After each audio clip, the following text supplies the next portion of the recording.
Today I'm going to show you what it's like to teach at a Chinese kindergarten. I'm currently working as a substitute teacher at kindergarten for Chinese children, teaching them English. So I'll show you a little bit of what it's like and some of the interesting things that I get to experience day to day.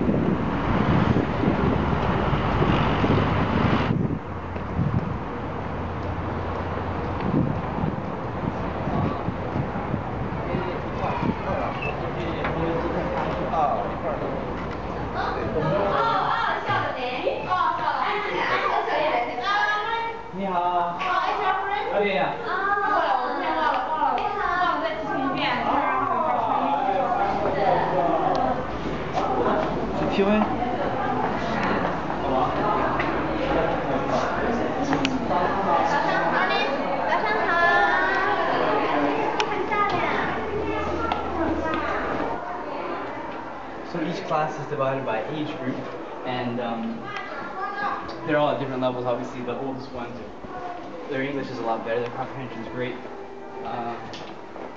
So I spend from ranging times from half an hour to about 10 minutes with the different classes, and it's interesting. It's very fast-paced, but I find that their comprehension is actually really impressive, even if their speaking isn't really good. So you'll get to see a little bit of how I teach and kind of the fun I get to have here.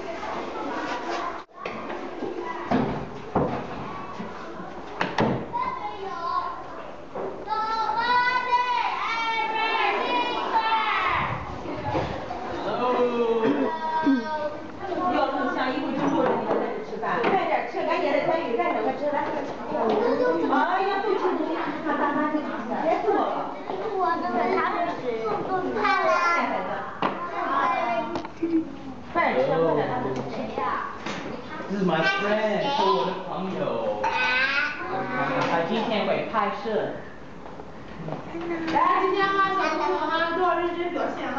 我们会拍的拿到国外去给其他小朋友看哈。如果你表现不好，那就丢大人了哈，给我们来。你先这样，然后两边走哈。Okay, how are you today? I'm doing good. I'm doing good. Today we're going to work on the same things we did yesterday. We're going to do numbers and other words, okay? Alright, who wants to write a number for me? 432. 432.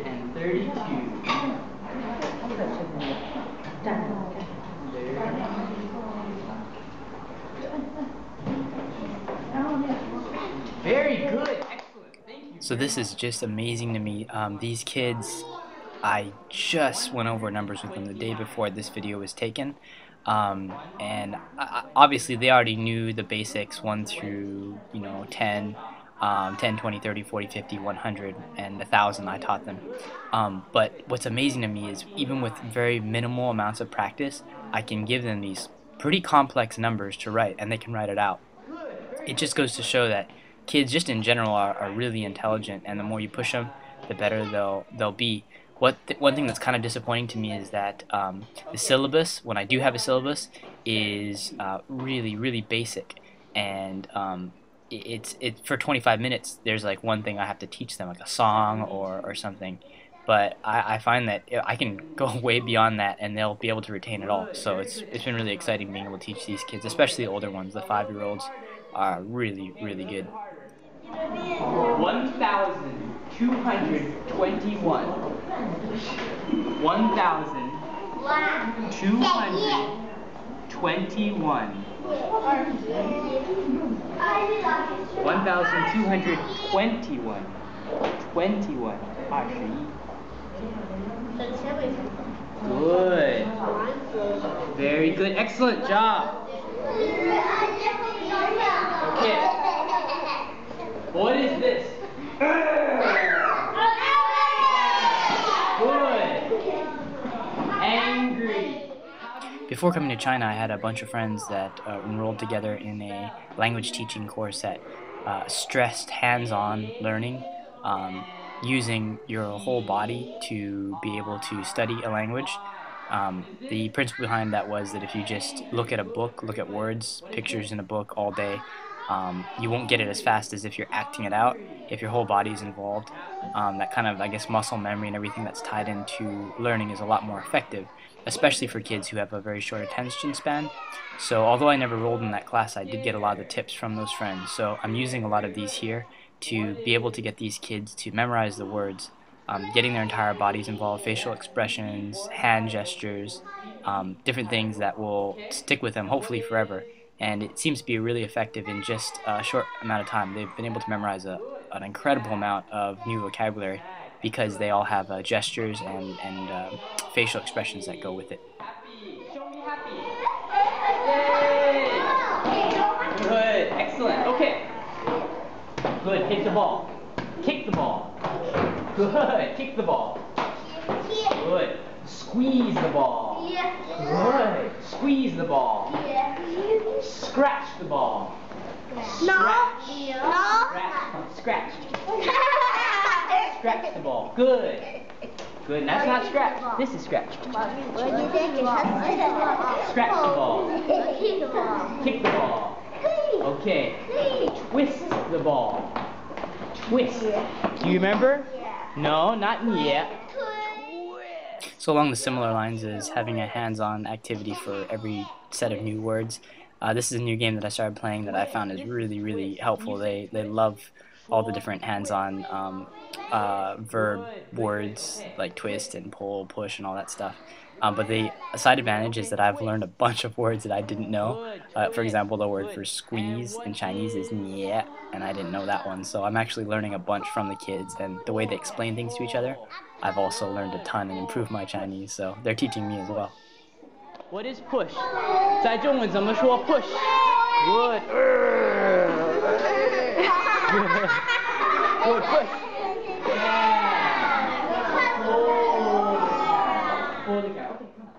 This exercise I've recently started doing is a little bit different.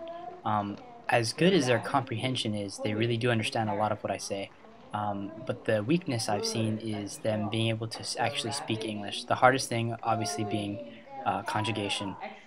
In Chinese, there really isn't the tenses that we have in English. When words are plural, they don't change. There's a lot of other things that make Chinese grammatically easier than English. So being able to convey when you add an ed or an ing at the end of a word to children is very difficult. They'll only learn by hearing examples again and again, not by studying in a book, why this is the way it is. So what I've had them do is tell me stories, repeat stories back to me that I've told them.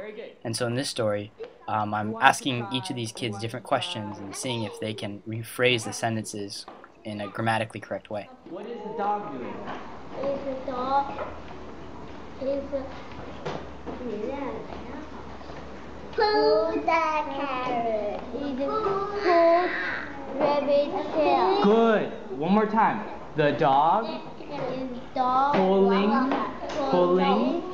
the rabbit's tail. Very good. Excellent. Good, good. Okay. Who wants to try? Okay. Who knows what a zipper is? Good, good. Who has a zipper? You have a zipper? Yes, I see. Yes, I see. You have a zipper? Yes, you have a zipper on your, what is this? Huh? Yes, this is a zipper. And what is this? So a couple weeks ago, I looked at the lesson plan for one of these 25-minute classes. These are the 5-year-olds, and it was like the letter B or something, ball and book, and I realized that these were such basic words that these kids probably have known for a while now. So I went through those really quick, and then I started teaching them something else, and decided to teach them clothing-related words like zipper, pockets, shirt, jacket, those kind of things. And again, within just a short period of time, they had mastered the words.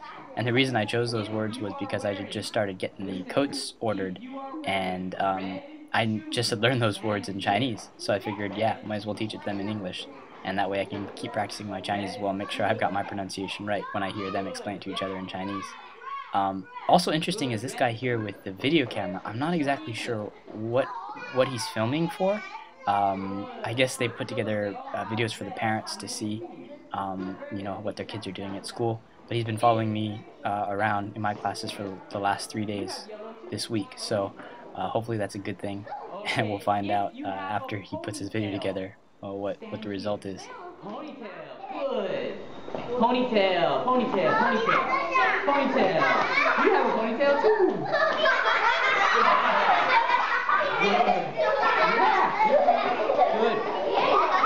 大家说 ponytail. Ponytail. Ponytail. Ponytail. Ponytail.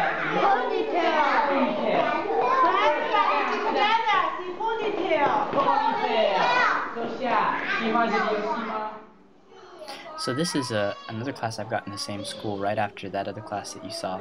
They're a little bit younger. They're 3 to 4 years old, so their comprehension and speaking ability in English isn't quite as good as the other ones. But they're still really smart, and the more you push them, the more they can grasp. However, I still do use a little bit more Chinese with them just to make sure they understand what we're learning in English. And you'll get to see that in this clip. Say 从来没有玩过 Who has never tried? 不是。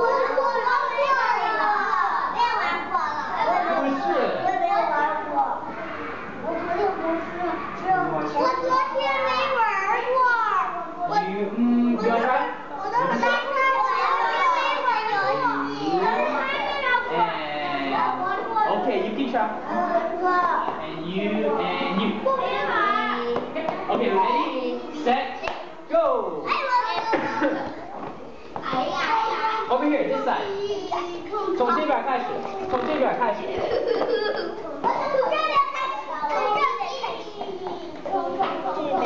Good, good, good, good.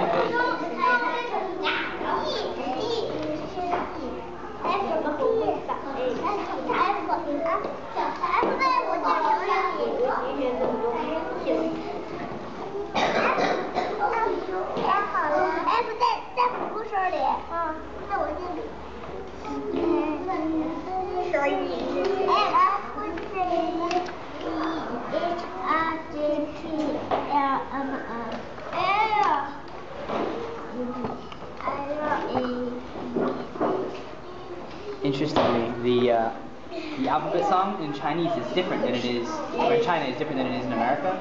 Here they say A, B, C, D, E, F, G, H, I, J, K, L, M, N, whereas we say L, M, N, O, P. But they can't say it that fast, so they've changed the song to make it slower for the kids to know. The hardest class that I've got is the one that comes at the very end of the day, which is my baby class. These kids are about 2 years old, and their English is really, really limited. So in the first part of this clip, I try to help one of the students to pronounce the TH sound, which doesn't really exist in Chinese. I figure by getting this pronunciation down now, it'll make it a lot easier for them to study English as they get a little older.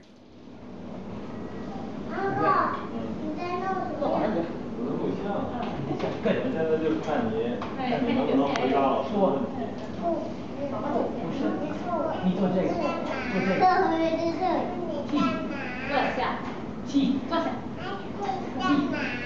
你们说 T。Good. Okay. What is this? What is this? 怎么说 ？I.